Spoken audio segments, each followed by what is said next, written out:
وہ کیا چیزیں تھیں جو تاریخ بنی اسرائیل میں آئیں؟ وہ تھے اب سفلی اعمال، ٹونے ٹوٹکے، جادو، عملیات، ان کے نتیجے، اس کے ذریعے سے کچھ چیزیں حاصل کرنے کی کوشش کرنا، یہ گویا کہ پرورشن، دین کی پرورشن ہے۔ یہ وہ آکلٹ سائنسز جو ان کے ہاں پھر شروع ہوئی، ان کی دلچسپیاں ان چیزوں کے ساتھ ہوتی چلی گئیں۔ یہاں اب بقیہ جو حصہ ہے، اگرچہ یہ بہت طویل آیت ہے جو آ رہی ہے پہلی، لیکن بہرحال اس میں 2 آیتوں پر ہی بقیہ رکوع مشتمل ہے، جس میں سے پہلی آیت بہت طویل ہے۔ یہ ہے وہ شے پھر جو خود ہمارے ہاں بھی آپ دیکھیں گے کہ پھر مذہب کا تعلق جو ہے وہ ان چیزوں کے ساتھ رہ جاتا ہے۔ وہ عملیات ہیں، وہ ٹونے ٹوٹکے ہیں، وہ خاص قسم کے جو ہے وہ اعمال قرآنی پر آپ کو پوری پوری کتابیں مل جائیں گی۔ فلاں کام کے لیے اس آیت کا ورد کرو، اور فلاں کام کے لیے جو ہے اس کا چلا کھینچو، اور فلاں کے لیے وہ قرآن مجید پھر اب وہ کتاب ہدایت نہیں، وہ کسی ریولیوشن کا مینول نہیں رہا۔ وہ قرآن مجید جو ہے وہ انسانی زندگی کے پیچیدہ مسائل کے حل کے لیے ادھر رجوع نہیں ہو رہا ہے، بلکہ وہ یہ کہ یہ جو آپ کی ضروریات ہیں یا کوئی اپنے مشکلات ہیں، ان کے حل کے لیے اب اس کو ایک ذریعہ بنا کر وہ عملیات، اس کے حوالے سے قرآن مجید جو ہے وہ گویا کہ مسلمانوں کی دلچسپی کا موضوع بنا۔ تو گویا کہ جیسا کہ میں نے عرض کیا تھا کہ یہ ساری چیزیں وہ بتائی جا رہی ہیں کہ جو وہاں ہوئی ہمارے ہاں بھی ہوئی ہیں۔ جیسے کہ حضور نے فرمایا تھا صلی اللہ علیہ وسلم، لَتَتَّبِعُنَّ سُنَنَ مَنْ كَانَ قَبْلَكُمْ، تم لازماً ان لوگوں کی پیروی کرو گے کہ جو تم سے پہلے تھے، یہاں تک کہ اگر وہ گوہ کے بل میں گھسے تھے تو تم بھی گھسو گے۔ اور اس سے بھی آگے بڑھ کر آپ نے بات کہی، میں اسے نہیں دوہرا رہا ہوں، دوبارہ بار بار میں بیان کر چکا ہوں۔ لوگوں نے پوچھا حضور کن کے بارے میں فرما رہے ہیں؟ کیا یہ الیہود والنصارى؟ آپ نے فرمایا فمن، وہ نہیں تو اور کون؟ جو گمراہیاں ان کے آئیں تمہارے ہاں بھی آئیں گی، جو ان کو مغالطے ہوئے تمہارے ہاں بھی ہوں گے، جو من گھڑت عقائد انہوں نے ایجاد کر لیے تھے تم بھی ایجاد کرو گے۔ اور دوسری حدیث وہ ہے کہ جو حالات ان پر وارد ہوئے وہ تم پر بھی وارد ہوں گے، جیسے عذاب کے کوڑے ان پر پڑے تم پر بھی پڑیں گے، جیسے اللہ تعالیٰ کی طرف سے سرزنش ان کو ہوئی ہے مختلف مراحل پر ان کی تاریخ کے دوران تمہیں بھی ہوگی۔ وہ تو پھر ایک مستقل موضوع ہے جس پر کہ یہ 2 سابقہ اور موجودہ امتوں کا ماضی، حال اور مستقبل نامی جو میری اس وقت موجود کتاب ہے اس میں اس کی تفصیل موجود ہے۔ بہرحال اب آئیے اس کا مطالعہ کیجیے۔ وَاتَّبَعُوا مَا تَتْلُو الشَّيَاطِينُ عَلَىٰ مُلْكِ سُلَيْمَانَ۔ اب دیکھیے وَاتَّبَعُوا، جب انہوں نے کتاب کو چھوڑا، جی تو گئی تھی کتاب اور کہا گیا تھا اسے مضبوطی سے تھامو، یہ میثاق جب لیا گیا ان سے، خُذُوا مَا آتَيْنَاكُمْ بِقُوَّةٍ، یہ کتاب ہم نے تمہیں دی ہے اسے مضبوطی کے ساتھ پکڑ رکھو۔ جب کتاب کو چھوڑا تو جو خلا پیدا ہوا، وَاتَّبَعُوا مَا تَتْلُو الشَّيَاطِينُ عَلَىٰ مُلْكِ سُلَيْمَانَ، پیروی کی انہوں نے، اتباع کیا انہوں نے اس شے کا کہ جس کی پیروی کر رہے تھے، جس کے پیچھے پڑے ہوئے تھے، جس کا اتباع کر رہے تھے شیاطین، اور شیاطین سے مراد یہاں جنات ہیں، سرکش جنات۔ علی ملک سلیمان، علی ملک سلیمان سے مراد ہے علی عہد ملک سلیمان، سلیمان کی حکومت کے دوران، اس دور میں شیاطین جن چیزوں کے ساتھ دلچسپی رکھتے تھے، جو ان کے معمولات تھے، انہوں نے اس کا اتباع کیا، اس کی پیروی کی۔ اب اس کو نوٹ کر لیجئے کہ چونکہ حضرت سلیمان علیہ السلام کے بارے میں ہمیں معلوم ہے کہ جنات پر اللہ تعالیٰ نے انہیں تسلط عطا کیا تھا، ان کی حکومت اس اعتبار سے تاریخ انسانی میں اس کی کوئی دوسری نظیر نہیں ہے۔ ایک مقام پر قرآن مجید میں ان کی دعا بھی یہ نقل ہوئی ہے کہ اللہ مجھے وہ حکومت عطا فرما جو کسی اور کو تو عطا نہ کرے۔ اللہ تعالیٰ نے ان کی دعا قبول کی ہے۔ تو جہاں تک تو ملکی تعلق ہے، دنیا کی عام سلطنت کے اعتبار سے ان کی سلطنت کو بہت بڑی سلطنت نہیں تھی، ان کی سلطنت کی حدود یہی تھے، دریائے نیل سے لے کر دریائے فرات تک،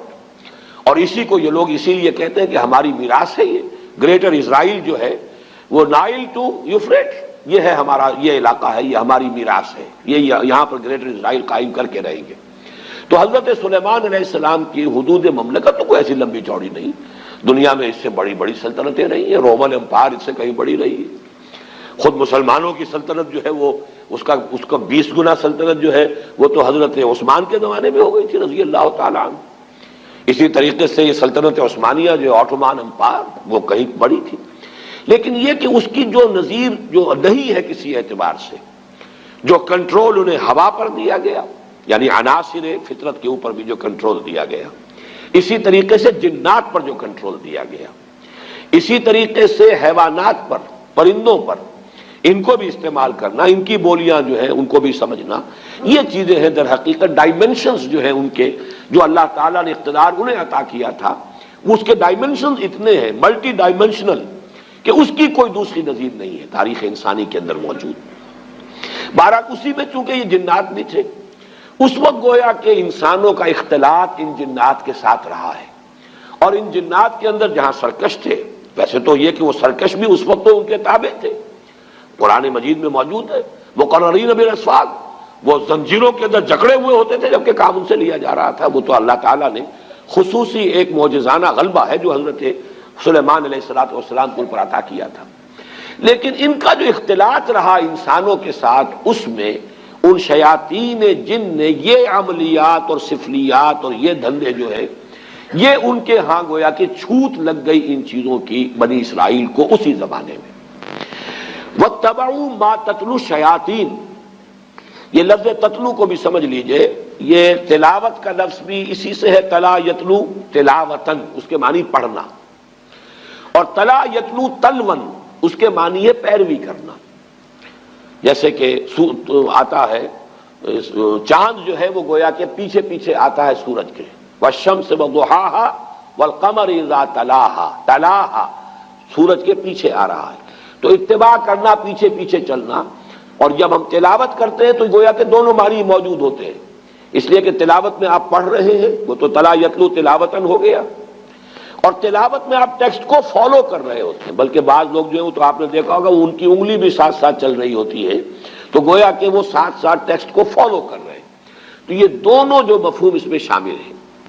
وَاتَّبَعُوا مَا تَتْلُو الشَّيَاطِينُ عَلَىٰ مُلْكِ سلیمان، حضرت سلیمان علیہ السلام کے عہد حکومت میں شیاطین جن چیزوں کے اندر مصروف اور مشغول رہتے تھے، جو ان کے مشغلے تھے، جو ان کی دلچسپیاں تھیں، جس کی وہ پیروی کرتے تھے، اسی کی پیروی کی یہودیوں نے بھی، اور انہی سفلی اعمال کا جو ہے ان کے ہاں چرچا ہو گیا، چلن ہو گیا۔ وَمَا كَفَرَ سُلَيْمَانُ وَلَٰكِنَّ الشَّيَاطِينَ كَفَرُوا، یہاں پر یہ آگے بات بڑھانے سے پہلے اللہ تعالیٰ نے ایک وضاحت فرما دی ہے، اور سلیمان نے ہرگز شرک نہیں کیا، کفر نہیں کیا، بلکہ در حقیقت وہ کفر کرنے والے شیاطین تھے۔ وما کفر سلیمان ولکن الشیاطین کفروا، اور شیاطین تھے جنہوں نے کفر کیا۔ یعنی اگر اس کی نسبت سلیمان کی طرف کی جا رہی ہے تو غلط ہے۔ آپ کے علم میں ہوگا کہ ہمارے ہاں آج تک بھی یہ جو اعمال وغیرہ ہوتے ہیں نقش سلیمانی کے نام سے خاص تعویذ ہوتے ہیں،